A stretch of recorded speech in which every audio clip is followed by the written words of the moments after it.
Okay, guys, now we're going to talk about that historical time period too, starting with 1607, right up through the French and Indian War.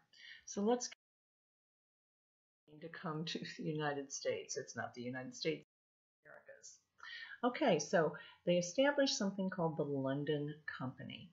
And King James I takes over, not very popular, and he hated the Puritans. Puritans are actually going to leave England at this point in time.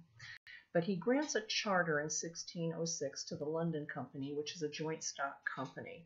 And the goal of a joint stock company is people put money up and they want to make more money. So basically they pay for people to come over and find gold and silver and goods and send it back, so they will make lots and lots of money. So they finance this operation. So these are the reasons for colonization. The individuals themselves, it's always about land. Okay, so remember they had that primogeniture in England where only the oldest son could inherit. So younger sons wanted land for themselves, and that was one of the reasons that they came. We have religious freedom. That's the Puritans, the Pilgrims, the Quakers, and actually we'll talk about some others with the Huguenots and so forth. And then for financial relief, we're going to see Georgia especially being set up for people that were in debtor's prison. So Jamestown is established in 1607. It's named for King James I of England, and it is the first permanent English settlement and marked the beginning of the colony of Virginia. Problems with Jamestown. When they came in, they thought they found the perfect area on this peninsula, but it was actually swampy and mosquito infested. The land was not good for farming. There was no gold, and there was no cash crop. Now we're going to talk about how John Rolfe brings in tobacco, but that is later. So Captain John Smith is in charge, and these guys go out and they're looking for gold, and nobody's working and nobody's putting up shelters, and they're coming back and they're coming into the supplies, and he has a rule. He who doesn't work doesn't eat. Jamestown is about to fail. It is in horrible shape, and men are wanting to leave. And then a supply ship arrives, and it has women on it. So the men aren't too very fussy, and they decide they'll stay, give it a shot. We have the story about Pocahontas with daughter of Powhatan of the Pamunkeys. And did she save John Smith, or was it really just a ceremony? Disney's version has her throwing herself on top of John Smith and saving him just as the axe is about to come down. So, after the first year, 15% of the folks were left. 38 out of the original 144. There was hardly any food, and basically we talk about cannibalism. They suspect, and actually they have dug up graves and seen where they were actually chewing on each other's bones. The story goes that one colonist murdered his wife and feasted on her flesh. Two guys who were caught stealing food were actually tied to those posts that you've seen where their heads and their hands are in the post, and they were left to starve as a warning to others. And this is called the starving time. So Jamestown going through some very, very difficult times, and then here comes Lord de la Warr. And Lord de la Warr was a soldier, and he used something called the Irish tactics. And the Irish tactics were he wanted food, so how was he going to get it? He went into the Indian villages, burned them down, and took their crops. This did not, of course, make the Pamunkey very happy, and you're going to end up with the Anglo-Powhatan War, and we're having several of those. 1610 to 1614, long time. The English won, and then there's another one about 8 years later, and the English are going to win, and the Pamunkey are effectively pushed out of the area. So, enter John Rolfe. And John Rolfe he sneaks in some tobacco seeds. And this soil around Jamestown is perfect for tobacco. They start planting, and now it's an addictive tobacco, obviously, and they're shipping it back to Europe.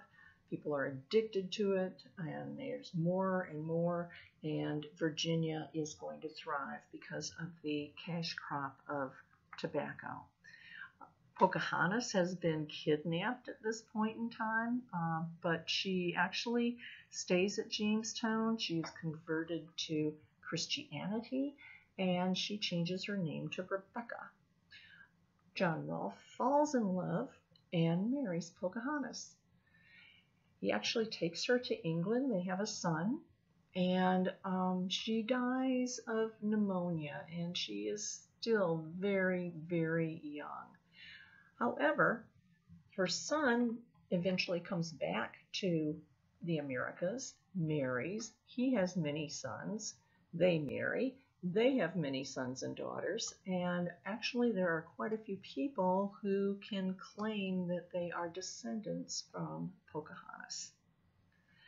So when they come back, John Rolfe meets with Powhatan to tell him how sorry he was. Powhatan says, yeah, let's mourn together, and he attacks John Rolfe and his people. It was actually a setup. He was pretty ticked off that his daughter had died. So these are the portraits of Pocahontas. This is probably the one on the left top. It looks more like her than any of the others. Of course, you have the Disney version, and this is on the right, another portrait of Pocahontas. So you can see those two kind of look a little alike, but they don't look a whole lot like the Disney character. So tobacco is being planted. They need labor.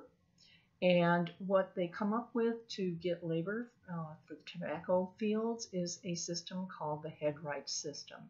And that's basically bringing over indentured servants from England. Now remember, we said that England was very bad economic shape. People wanted to get out of England. And so basically they signed away their life for anywhere. They signed a contract anywhere between 3 and 7 years. And they were given the board to come over, and they pledged to work for that benefit to come to the Americas. So somebody with skills, perhaps a blacksmith, a carpenter, a really good cook, they would work for maybe 3 years. Somebody with no skills would be out in the fields in maybe 7 years. Now the people who paid to bring those others over were given 50 acres of land. So this is how a lot of the original Virginia, the first families of Virginia, ended up with so much land because they paid for all these indentured servants to come over, settle the land for the king, because remember, the mother country was making money off of this, and they ended up getting 50 acres of land granted to them by the monarchy. So who's really benefiting? Actually, the landowners are getting a lot of free labor. Some of the indentured servants were treated very badly. Some were treated well. But there were over 100,000 indentured servants brought over between this time period of about 1615 to 1700. As government, now this is important and you need to kind of star this, remember this. The House of Burgesses is the first formal government set up in the colonies. And this is set up in 1619. This is the same year that the first slaves are going to arrive in the Americas as well. So again, this is the elite. 22 wealthy landowners are the ones who are part of this gathering, and there is a royal governor who is appointed. These are the first families of Virginia that we're going to hear, the Robert E. Lee families, George Washington families, the Custis, which was George Washington's wife, Fitzhughs. These are the, we call them the FFV, First Families of Virginia. Now, bankrupt, Jamestown becomes bankrupt. James I appoints Governor William Berkeley, and Berkeley is going to be governor of Jamestown and that Jamestown colony for years. He is going to be there a long, long time.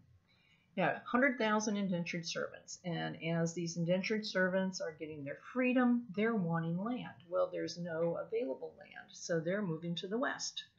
And as they're moving to the west, there's still Indians out there, and Indians are attacking them. Berkeley is not protecting these freed indentured servants, and they take matters into their own hands. So he doesn't want them attacking the Indians. He's actually doing some trade with them, and these indentured servants organize, and they attack the Indians. They're also spreading out, these indentured servants are also spreading out to what we're calling the Chesapeake colonies, into Maryland, Western Virginia, which actually the border is much further than what the current boundary is. So, these indentured servants, they're rising up, they're angry at the governor who has been there for 30 years, they're frustrated, they want land, they want wives. And their leader, Nathaniel Bacon, becomes their organizer. He organizes, now notice the date, 1676. So we're looking at 100 years before the Declaration of Independence, and this is going to be the first rebellion against royal authority. Since the governor isn't protecting them, the royal authority is not protecting them, he takes matters into his own hands. Then they march on Jamestown and demand that Berkeley step down, and they burn Jamestown.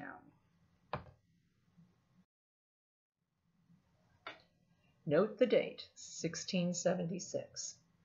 This is one of my favorite videos. I want you to watch this, and this will explain to you very, very graphically exactly what happened with Bacon's rebellion.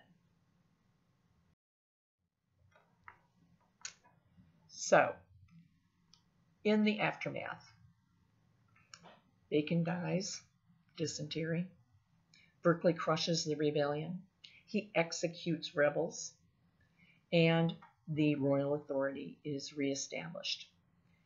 But what it does is it kind of upsets the whole system. So instead of the indentured servant